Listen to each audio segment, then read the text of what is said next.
Então, em nome de Jesus, vamos entrar neste estudo de hoje. O título é Somos amados por Deus mesmo quando erramos. Esse tema já faz algum tempo que eu estava querendo falar sobre ele. E cabe uma introdução sobre isso. Ao eu afirmar isso, que somos amados por Deus mesmo quando erramos, de maneira alguma eu quero levar alguém a ter a impressão de que eu quero diminuir o pecado, a malignidade dele, as consequências dele ou coisa do gênero. Não quero diminuir a norma de Deus de maneira alguma, mas é importante destacarmos que no grande conflito, na página 472, diz que o cometer o pecado conhecido faz silenciar a voz testemunhadora do Espírito e separa a alma de Deus. Então, de fato, nós vemos que há uma separação do ser humano com Deus. Digamos que essa pessoa já esteve numa condição de conversão, de novo nascimento, e ela cai no pecado conhecido, há um rompimento dessa relação que tinha sido efetuada, e deve-se buscar agora a religação mais uma vez, se a pessoa caiu neste pecado conhecido. Também diz no Testemunho para Ministro, na página 440, que o homem é pesado na balança e achado em falta quando está vivendo na prática de qualquer pecado conhecido. Então nós bem sabemos que é sério esse assunto. Mas o foco que eu quero trazer é outro. Não é esse pecado deliberado, essa rebeldia contra Deus, mas sim faltas e erros de nossa parte. Ellen White comenta no Mensagens Escolhidas, volume 1, página 360, um texto retirado da Review and Herald de 18 de março de 1890, que quando nos revestimos da justiça de Cristo, não temos nenhum prazer no pecado, pois Cristo estará trabalhando conosco. Poderemos cometer erros, mas odiaremos o pecado que causou os sofrimentos do Filho de Deus. Então, de fato, o nascido do alto, ele então odeia o pecado, não tem prazer em fazer o pecado, mas ele poderá o quê? Cometer erros, aqui fala. Então é nesse aspecto que eu queria trazer nessa manhã o assunto, e temos um texto na Bíblia essencial sobre isso, em Gálatas, no capítulo 6, os versos 1 a 3. Então, nessa carta para a igreja da Galácia, Paulo nos traz recomendações sobre esse tema que estamos tratando essa manhã. Uma exortação, então, a um apoio recíproco entre os irmãos, aonde nós vemos que Paulo está falando justamente desse tema que nós estamos comentando aqui, de faltas e erros. Diz assim: irmãos, se algum homem chegar a ser surpreendido em alguma ofensa, vós que sois espirituais, encaminhai o tal com espírito de mansidão, olhando por ti mesmo, para que não sejas também tentado.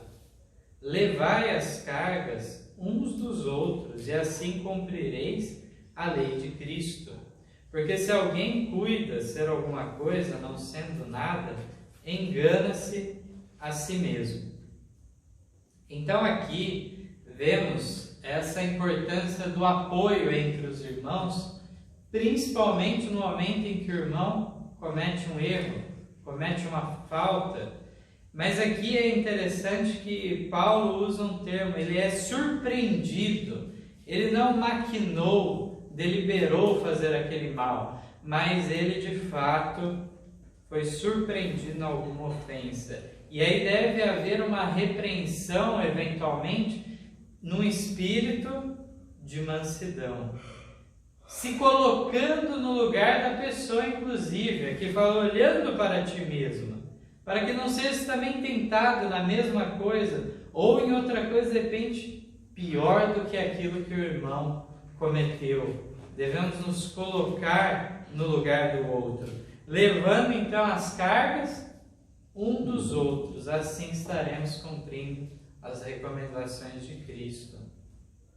E ninguém deve cuidar de ser alguma coisa. Nós não somos nada e sem Cristo nada podemos realizar de bom.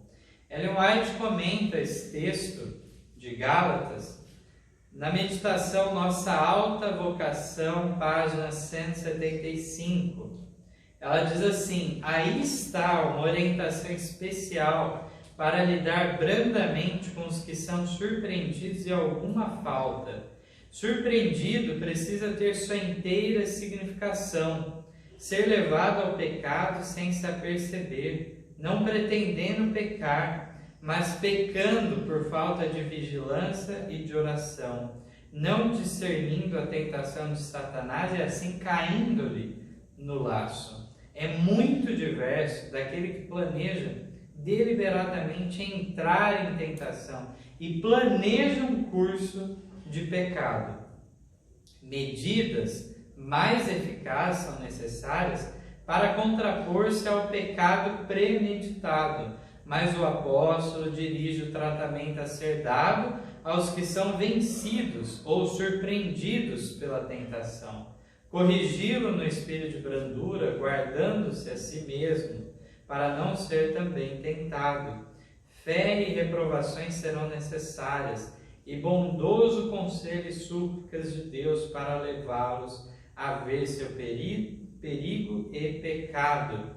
A palavra original é ajustar, como um osso deslocado. Portanto, os esforços devem ser feitos para os ajustar e fazê-los cair em si mesmos, convencendo-os de seu pecado e erro. Não deve haver triunfo na queda de um irmão, mas com mansidão, no temor de Deus, por amor de sua alma, procurai salvá-lo do pecado. Nós vemos a distinção do tratamento daquele que maquinou, premeditou e assim por diante, daquele que é o herege, por exemplo, que traz falsas doutrinas, é um falso mestre, onde Paulo, por exemplo, fala que é para admoestá-lo uma vez e outra, e se ele não aceitar, deixai-o. É assim que é colocado. Mas aqui nós encontramos a pessoa então que caiu no erro, e muitas vezes isso ocorre por quê? Ellen White relata aqui, por falta de vigilância e de oração. Aí quando veio a tentação, não foi discernido o erro, não foi percebido onde que a pessoa estava se colocando. Não deixa de ser pecado, mas isso de fato deve ser cuidado com mansidão e brandura, para não agravar a falta do irmão. Eu costumo comparar também com a questão de um alvo, né? Você tenta atingir um alvo, você não estava buscando fazer o mal, mas de repente na execução daquele seu plano de fazer o bem, você fica aquém do alvo de Deus. Você já falhou, você já cometeu uma falta nesse ponto. Eu gostaria agora de dirigir nossa atenção a uma história muito interessante que nós encontramos em Números, capítulo 20, versos 7 a 12. A história, então, aqui de um grande líder em Israel e um momento de fraqueza. Nós encontramos ele aqui. Então, no livro de Números, capítulo 20, versos 7 a 12, está essa narrativa.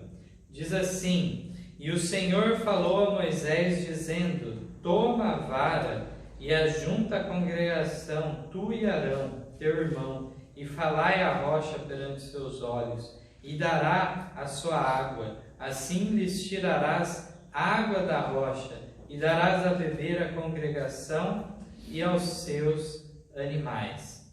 Então, esse fato era cotidiano, né? Várias vezes ocorria esse milagre de então jorrar água da pedra para ter água suficiente para o povo no meio do deserto. O verso 9 diz assim: Então Moisés tomou a vara de diante do Senhor como lhe tinha ordenado. E Moisés e Arão reuniram a congregação diante da rocha. E Moisés disse-lhes: Ouvi agora, rebeldes, porventura tiraremos água dessa rocha para vós? Então Moisés levantou a sua mão e feriu a rocha 2 vezes com a sua vara. E saiu muita água, e bebeu a congregação e os seus animais. E o Senhor disse a Moisés e a Arão: Porquanto não crestes em mim, para me santificares diante dos filhos de Israel, por isso não introduzireis esta congregação na terra que lhes tenho dado. Que dura condenação agora foi dada. Olhando de modo superficial, parece uma falta muito pequena da parte de Moisés naquele momento de ira em relação à murmuração do povo de Israel. Quantos anos ele já tinha aguentado? Tinha aguentado durante 40 anos aquele povo murmurando, e ele foi chamado que o homem mais paciencioso da terra. Mas chegou nesse momento e ele falhou. Muito próximo já de Canaã, eles estavam nas redondezas. Então ocorre esse evento e essa condenação para Moisés e o seu irmão Arão, que eles não tomariam parte na terra prometida. Ellen White comenta sobre isso de maneira magistral. Eu gostaria de compartilhar com os irmãos. Os textos são do Patriarcas e Profetas, na 417, na 419, 420 e 421. Ela diz assim: Muito tempo haviam suportado a rebelião e obstinação de Israel, mas agora finalmente mesmo a paciência de Moisés vacilou. A água jorrou em abundância, satisfazendo as hostes, mas uma grande falta fora cometida. Moisés falara com sentimento de irritação. Suas palavras eram uma expressão de paixão humana, em vez de santa indignação porque Deus houvesse sido desonrado. Ouvi agora, rebeldes, disse ele. Esta acusação era verdadeira, mas mesmo a verdade não deve ser falada com paixão nem impaciência. Quando Deus mandara a Moisés acusar Israel de rebelião, as palavras lhe foram dolorosas e difícil lhe era suportar-nas. Contudo, Deus o amparara ao transmitir a mensagem. Mas quando tomou sobre si o acusá-los, agravou o Espírito de Deus e apenas fez mal ao povo. Sua falta de paciência e domínio próprio eram evidentes. Assim foi dada ao povo ocasião para pôr em dúvida que sua atuação passada fora sob a direção de Deus e desculparem seus próprios pecados. Moisés, bem como eles, haviam ofendido a Deus. Sua conduta, disseram, fora desde o princípio passível de crítica e censura. Tinham achado agora o pretexto que desejavam para rejeitarem todas as reprovações que Deus lhes enviara mediante seu servo. O resumo da ópera dessa parte que nós já lemos é que mesmo o erro, a falta não premeditada, que consequência tremenda teve. E no caso de Moisés, principalmente porque ele era um líder, o mais destacado em Israel. Ocorre aqui, então, uma situação que eu costumo dizer que até me revolta de ler isso daqui, porque mostra que, de fato, as pessoas tomaram ocasião em cima daquela falta. aquela falta isolada, naquele momento. Esqueceram todo aquele exemplo de Moisés em todos aqueles anos e pegaram o pretexto para falar: olha, você vê que Moisés então ele não estava fazendo tudo de acordo, então. De modo algum, ele estava fazendo de fato, mas devido a essa atitude de Moisés, Deus teve que dar uma condenação grave. Nós encontramos no texto que nós lemos, inclusive uma expressão que ele usa ao dirigir-se para a congregação. Ele fala então de maneira se referindo a ele e a Arão: porventura tiraremos água dessa rocha? Ele se colocou nesse momento no lugar de Deus, sendo que era Deus que dava água, e agora se colocou nessa posição. E tinha que ficar claro para todo o povo que quem estava dirigindo o povo de Israel no deserto não era Moisés, não era Arão. Eles eram representantes de Deus. Deus, estava dirigindo. E aqui a continuação diz assim: se Moisés e Arão houvessem estado a acalentar uma elevada opinião de si mesmos, ou condescender com espírito apaixonado em face da advertência e reprovação divina, sua culpa teria sido muito maior. Mas não se lhes atribuía pecado voluntário nem premeditado. Haviam sido vencidos por uma tentação súbita, e sua contrição foi imediata e provinha do coração. O Senhor aceitou o seu arrependimento, embora não pudesse remover a punição por causa do mal que seu pecado poderia fazer entre o povo. Olha só, irmãos, foi pronto o arrependimento de Moisés e Arão. Caíram na tentação errada, na sequência eles já viram que tinham feito coisa errada. Não ficaram justificando o erro de modo algum. Mesmo assim, não ficaram livres das consequências. Veja só. Diz ainda: Deus perdoara ao povo maiores transgressões, mas não podia tratar com o pecado dos dirigentes do mesmo modo que naqueles que eram dirigidos. O fato de que Moisés possuía tão grande luz e saber tornara mais grave seu pecado. A fidelidade passada não expiará um mau ato sequer. Quanto maior a luz e os privilégios concedidos ao homem, maior é sua responsabilidade, mais grave a sua falta, mais severo o seu castigo.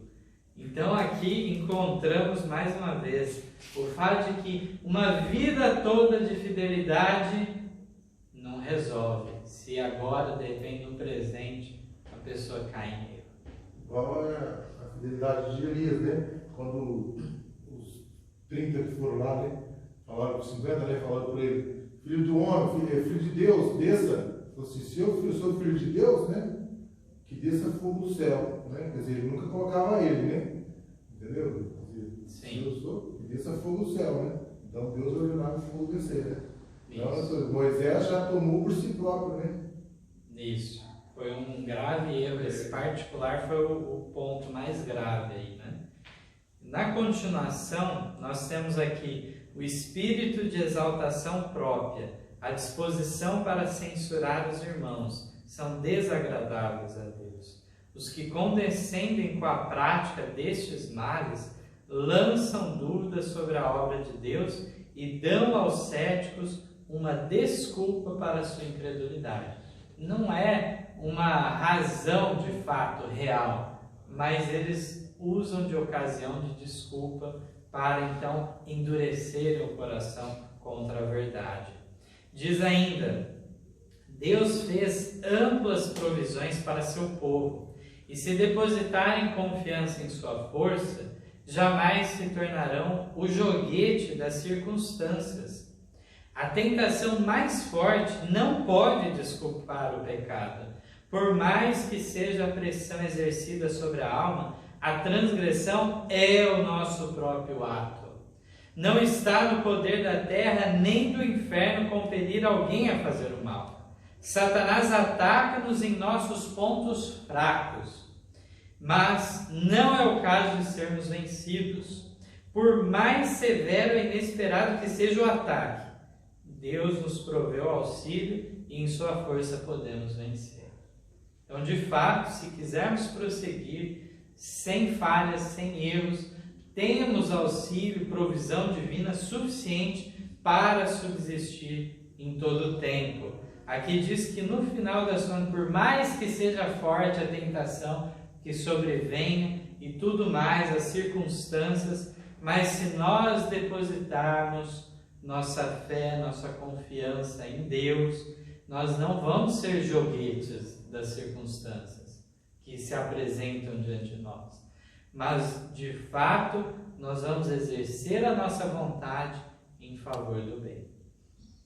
O texto seguinte retoma o comentário sobre Gálatas 6 que nós lemos. Ellen White, no Testemunhos para a Igreja, volume 5, página 604, ela cita Gálatas 6, cita Romanos 15:1, que diz também assim: mas nós, que somos fortes, devemos suportar as fraquezas dos fracos e não agradar a nós mesmos. Romanos 15:1.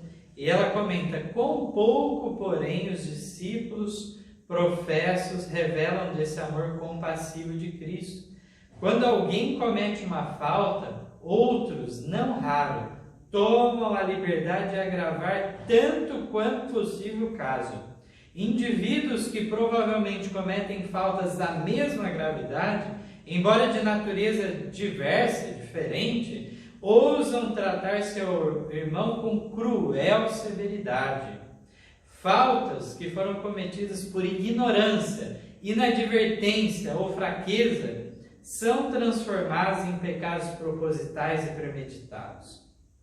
E quando alguns chegam a apostatar, há indivíduos que, cruzando os braços, solenemente declaram: pois não dizia eu? Sabia perfeitamente que com essa gente não se podia contar. Desse modo, adotam a atitude de Satanás e em seu espírito rejubilam, porque suas malignas suposições se provam certas. Então, eu costumo falar que esse tipo de profecia que fala do mal, é muito fácil ser profeta desse jeito. É aquele tipo de profecia que você faz falando do fracasso dos outros, ou o fracasso de uma empreitada, de uma iniciativa, de um projeto, que é muito provável que ocorra de fato isso. Se não se cumprir, se esquece o que falou. As más palavras se esquecem, como nunca tivessem sido ditas palavras de desincentivo ao avanço de alguma obra, de alguma coisa. Se esquece. Mas se falha uma pessoa ou um projeto, eu não tinha dito? Eu já tinha dito lá atrás que isso não ia dar certo. O fracasso é dele que não conseguiu, né? E aí então nós vemos que de fato aí a profecia se realiza. Mas é em todo tempo isso. Uma hora acaba acertando. De fato nós vemos aqui que aquilo que foi um pecado, por ignorância, ou por inadvertência ou fraqueza, essa pessoa joga numa luz diferente, como fosse pecados propositais, premeditados. Mas não é assim. E aí vemos que é uma cruel severidade que essas pessoas usam. Não devemos, então, seguir esse caminho. Isso é uma atitude semelhante à de Satanás. Devemos se assemelhar ao nosso Salvador, que tinha um amor compassivo. Ellen White também, na meditação matinal, Cristo Triunfante, página 203, fala do nosso grande modelo. Ela diz que Cristo é o nosso modelo perfeito e santo exemplo que nos é dado seguir. Não podemos nunca igualar o modelo, mas podemos imitá-lo e nos assemelharmos a ele segundo nossa capacidade. Então aqui entra esse aspecto que a perfeição absoluta de Cristo nós não atingimos. Por isso que também precisamos da sua expiação, da sua justiça, não só pelos pecados dantes cometidos antes da conversão, mas por causa de hoje, na conversão, na santificação, que é um processo de refinamento do caráter, mas que nunca atingirá uma norma absolutamente perfeita. E aí nós encontramos aqui que devemos imitá-lo, devemos seguir esse alvo que é Cristo. No entanto, vamos nos assemelhar a Ele segundo nossa capacidade. Esse é um outro erro que nós podemos cometer em relação ao nosso irmão. Muitas vezes, a luz da verdade irradiou em nossa mente, de maneira evidente, clara, certos deveres, obrigações, e nós não andamos à altura dessa lei, enquanto que o outro irmão, nós não sabemos se ele de fato entendeu certos pontos, se alcançou esse degrau na santificação, e julgamos aquele com severidade, em vez de nos julgarmos com severidade. Diz ainda aqui na meditação para conhecê-lo, página 136, precisamos desviar os olhos do que é desagradável para Jesus. Cumpre-nos amá-lo mais, obter mais de sua atraente beleza e graça de caráter, e deixar de olhar aos erros e falhas dos outros. Devemos lembrar que nossos próprios caminhos não são perfeitos. Cometemos repetidamente erros. Ninguém senão Jesus é perfeito. Então, essa questão de cometer erros, ela é muito abrangente.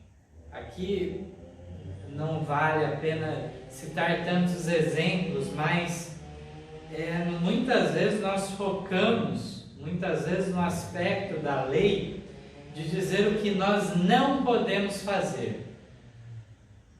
E esquecemos do que devemos fazer.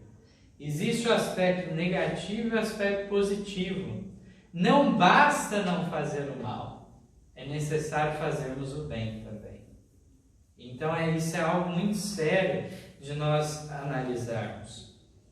Aqui, para um estudo adicional, eu até indico para todos os irmãos que leiam um capítulo do Mensagens Escolhidas, volume 1, chamado Cristo, nosso sumo sacerdote, e fala como que é a dependência que nós temos em relação a Cristo, como que para tudo nós precisamos da intercessão dele diante do Pai, e assim por diante. Está lá nas páginas 340 a 344, uma leitura maravilhosa que eu deixo aí a recomendação, uma espécie de lição de casa, um estudo adicional aí maravilhoso. Aqui nós temos dois textos para finalizarmos esse tema, textos que também me impressionam, toda vez que eu leio novamente, releio, me impressionam demais. O primeiro está no Mensagens Escolhidas, volume 1, página 337, a fonte original é a Sign of the Times, 26 de dezembro de 1892.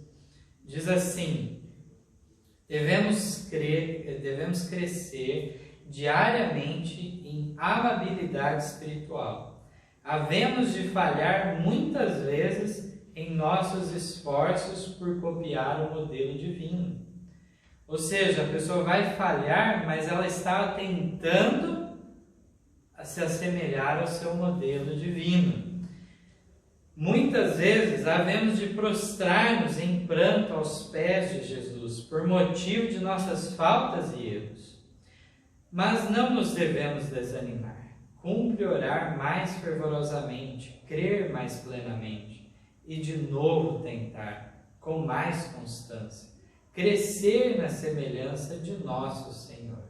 À medida que desconfiarmos de nossa capacidade, confiaremos na capacidade do nosso Redentor e renderemos louvor a Deus, que é a salvação de nossa face e nosso Deus. Eu costumo dizer que na carreira cristã é dependência ou morte. ou nos sujeitamos e entendemos que não somos capazes por nós mesmos de realizarmos o bem, ou a morte eterna está garantida para nós. Devemos então criar uma dependência em relação a Deus em vários mínimos detalhes em nossa vida. Muitas vezes se comete o erro de buscar socorro de Deus nas grandes coisas. Mas se for buscar nas pequenas coisas, teremos a fortaleza necessária quando vier a grande provação. Na meditação Este Dia com Deus, página 134, tem o texto final maravilhoso que deve comover os nossos corações nessa manhã. Os que estão em ligação com Deus são condutos para o poder do Espírito Santo. Se alguém que diariamente comunga com Deus se desvia do caminho, se por um momento deixa de olhar firmemente para Jesus, não é porque peque deliberadamente, pois quando percebe seu erro, dá meia volta e fixa os olhos em Jesus. E o fato de haver errado não o torna menos querido ao coração de Deus. Sabe que tem comunhão com o Salvador, e quando é repreendido por seu erro, em alguma questão de julgamento, não anda mal-humorado, nem se queixa de Deus, mas transforma seu erro em uma vitória. Aprende uma lição das palavras do Mestre e toma cuidado para não ser enganado novamente. Os que realmente amam a Deus têm evidências interiores de que são amados por Ele, de que têm comunhão com Cristo, de que seu coração é aquecido por ardente amor para com Ele. A verdade para esse tempo é aceita com firme confiança. Vemos aqui, de fato, como que é a carreira cristã que todos nós passamos, cheias de dificuldades. Romanos 7 ilustra um pouco dessa dificuldade, dessa luta, assim como em Gálatas, sim, também nós encontramos referências a isso também. Essa luta interna, mas se nós tivermos coragem para depositarmos nossas confianças em Deus, seremos ricamente recompensados. Nós vemos aqui que aquele que é repreendido muitas vezes pelo seu irmão, repreendido com brandura, ele reconhece, não fica mal-humorado com isso também. Tem esse outro lado da pessoa aceitar bem também a repreensão devida, necessária muitas vezes. Ele não anda mal-humorado, ele recebe aquilo e transforma o erro em uma vitória, como foi dito aqui. Ainda foi dito de maneira muito evidente aquela afirmação que nós abrimos no nosso estudo. De fato, somos amados por Deus mesmo quando erramos. Deus não nos abandona a cada erro que nós cometemos. Aqui vemos que a pessoa que diariamente comunga com Deus, ela pode se desviar do caminho por um momento, deixou de olhar para Cristo. Diz que esse, quando percebe seu erro, já dá meia volta e fixa os olhos novamente em Cristo. Diz que o fato dele haver errado não o torna menos querido ao coração de Deus, porque a comunhão não foi quebrada, ela permanece. É por um momento, um lapso de nossa parte. O justo, ele pode até cair, mas ele não permanecerá muito tempo no chão. Ele prontamente se levantará e continuará a louvar e engrandecer a Deus. Na sua oração, sempre estará aquela parte do Pai Nosso: perdoa as nossas faltas. Ele nunca vai achar que não tem faltas a serem perdoadas, mas todo dia estará nessa posição, nessa condição. Possamos tirar lições preciosas dessa meditação que nós fizemos nessa manhã e desse modo um dia nos encontrarmos nas mansões celestiais, naquele futuro lar glorioso. Possamos desfrutar da companhia dos irmãos, bem como daquele nosso querido Salvador, a qual será um imenso prazer conhecê-lo agora pessoalmente. Esse é o meu desejo de oração a cada